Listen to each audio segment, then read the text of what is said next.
Estimado público asistente.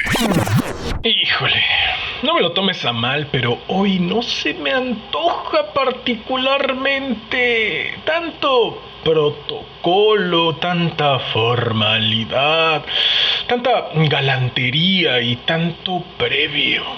¿Y si mejor nos echamos un rapidín? ¿Sí? Pues va. De Arthur Conan Doyle, ¿cómo ocurrió? Era una medium que se comunicaba por escrito con los espíritus y esto es lo que escribió. Recuerdo con toda claridad algunas cosas de esa noche y otras las veo borrosas como retazos de sueños. Por eso me cuesta tanto hilar bien la historia. Ahora mismo no tengo la menor idea del motivo que me llevó a Londres y me hizo volver tan tarde. La visita a la ciudad se funde con todas las demás, pero desde el instante en que bajé del tren en la pequeña estación rural, todo cobra una nitidez extraordinaria. Soy capaz de revivirlo segundo a segundo. Recuerdo perfectamente que eché a andar por el andén y me fijé en que el reloj, iluminado al fondo, marcaba las 11:30. Recuerdo también que no estaba seguro de si llegaría a casa antes de medianoche. Recuerdo el automóvil grande que me esperaba en la puerta, con sus faros deslumbrantes y sus adornos de reluciente metal bruñido. Era mi nuevo Robur de 30 caballos que me habían entregado ese mismo día. Recuerdo también que le pregunté a Perkins, mi chofer, qué tal funcionaba y dijo que le parecía un coche excelente. Ahora lo veremos, dije y subí al asiento del conductor. El cambio de marchas es distinto, señor. Quizás sea mejor que conduzca yo. No, quiero probarlo, insistí. Y fue así como empezamos el viaje de 8 kilómetros hasta casa. Mi coche antiguo tenía las marchas como todos los coches por aquel entonces, montadas sobre un eje dentado. En este otro, la palanca tenía que pasar por una ranura para subir de marcha. No era difícil dominar el mecanismo y pronto me pareció que lo había entendido. Era un disparate empezar a aprender el funcionamiento de un sistema nuevo en la oscuridad, pero todos cometemos disparates con frecuencia y no siempre acabamos pagando del todo el precio. Se me dio estupendamente hasta que llegamos a Claystal Hill, que es una de las peores cuestas de Inglaterra, de más de 2 kilómetros de largo, muy empinada en algunos tramos y con 3 curvas muy cerradas. La verja de mi finca se encuentra justo a los pies de este cerro, en la carretera principal de Londres. Acabábamos de pasar la cima donde la pendiente es máxima, cuando las cosas empezaron a complicarse. Había subido con la marcha más alta y quise entonces poner el punto muerto, pero la palanca se atascó entre 2 velocidades y tuve que seguir con la misma marcha. El coche se estaba embalando, así que eché los 2 frenos, pero fallaron los 2. No me asusté demasiado al notar que el cable del pedal se rompía, pero cuando tiré con todas mis fuerzas del freno de mano y la palanca llegó hasta el tope sin agarrar, sentí que me corría un sudor frío. Íbamos cuesta abajo volando. Gracias a que los faros eran muy potentes, conseguí pasar la primera curva sin contratiempos. Llegamos a la segunda y nos libramos por los pelos de caer en la cuneta. A continuación venía una recta de 1,5 kilómetros.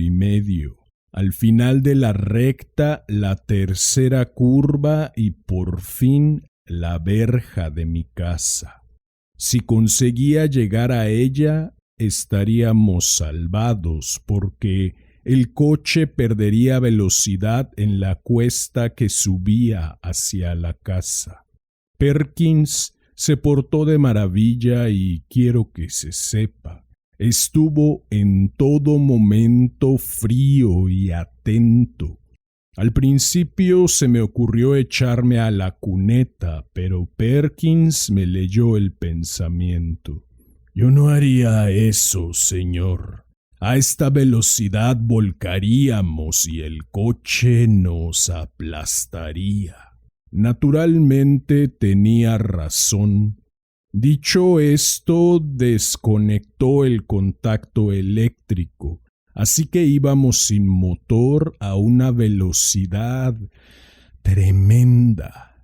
Luego agarró el volante con las 2 manos y me dijo: «Yo lo sujeto. Usted intente saltar si quiere. Va a ser imposible tomar esa curva. Es mejor que salte, señor». «No, me quedo aquí. Salte usted si quiere». «Me quedo con usted, señor». Si hubiera sido el coche antiguo, habría metido la marcha atrás a ver qué pasaba. Me imagino que los engranajes se habrían desencajado o roto, pero al menos habría hecho la prueba. Con este coche no había nada que hacer. Perkins intentó ponerse al volante, pero era imposible a la velocidad que llevábamos. Las ruedas zumbaban como un vendaval y la carrocería no paraba de gemir y chirriar, pero los faros eran muy potentes y permitían calcular la distancia al centímetro.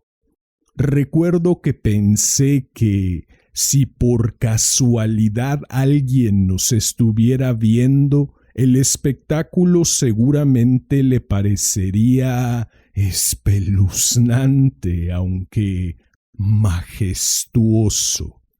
En una carretera tan estrecha habríamos sido una muerte formidable, rugiente y dorada para quien se cruzara en nuestro camino. Tomamos la curva con una rueda levantada 1 metro por encima de la cuneta. Creí que todo había terminado, pero después de dar un par de bandazos, el coche se enderezó y siguió su camino. Esa había sido la tercera y última curva. Ya solo quedaba pasar la verja de la finca. La teníamos delante, que no enfrente. Estaba a unos 20 metros a la izquierda de la carretera principal en la que habíamos desembocado. No sé si habría podido evitarlo, aunque creo que la dirección se bloqueó cuando caímos en la zanja. El volante no giraba bien. Salimos disparados de la carretera. Vi la verja abierta a la izquierda. Giré el volante apretando las muñecas con todas mis fuerzas.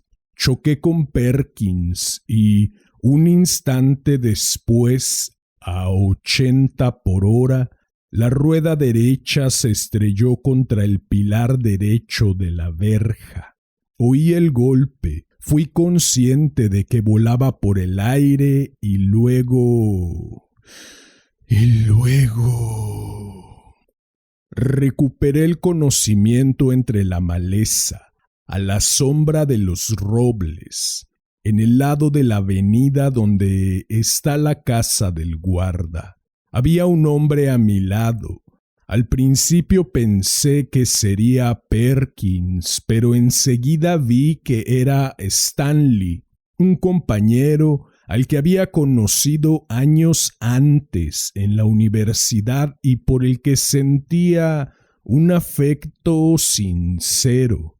Siempre hubo en la personalidad de Stanley algo que me inspiraba una simpatía especial y me enorgullecía pensar que yo ejercía una influencia parecida sobre él.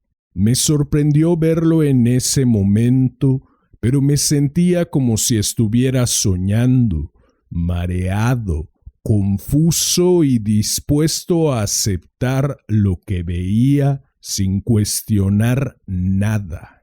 ¡Qué golpe!, exclamé. ¡Dios mío, qué golpe tan brutal! Stanley asintió con la cabeza. A pesar de la penumbra vi que me sonreía con esa sonrisa nostálgica que yo siempre asociaba con él. Era totalmente incapaz de moverme. La verdad es que no tenía ningunas ganas de intentarlo, pero todos mis sentidos se habían agudizado. Vi los restos del coche iluminados por unos faroles que se acercaban. Vi al pequeño grupo de gente que venía y les oí hablar en voz baja. Eran el guardés y su mujer con otras 2 personas más. No me habían visto y estaban muy ocupados con el coche. Entonces oí un grito de dolor. «¡Lo ha aplastado!», anunció una voz. «¡Levantadlo con cuidado!». «Es solo mi pierna», exclamó otra voz que reconocí como la de Perkins. «¿Dónde está el señor?». «Estoy aquí», contesté, aunque parecía que no me oían. Estaban todos agachados alrededor de algo tendido en el suelo delante del coche. Stanley me puso una mano en el hombro y me embargó una tranquilidad inexpresable. Me sentía ligero y feliz a pesar de todo. «¿Verdad que no duele nada?», preguntó.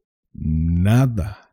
«Nunca duele», asintió, y entonces me vi a merced de la perplejidad. ¿Stanley? Stanley había muerto de fiebres tifoideas en la guerra de los Bores. «¡Stanley!», grité, pero se me atragantaron las palabras. «Stanley, tú estás muerto». Me miró con la misma sonrisa dulce y nostálgica. «Tú también», dijo. ¿Qué tal? Nada mal, ¿no? ¿Qué dices? ¿Te espero el próximo jueves para otro rapidín?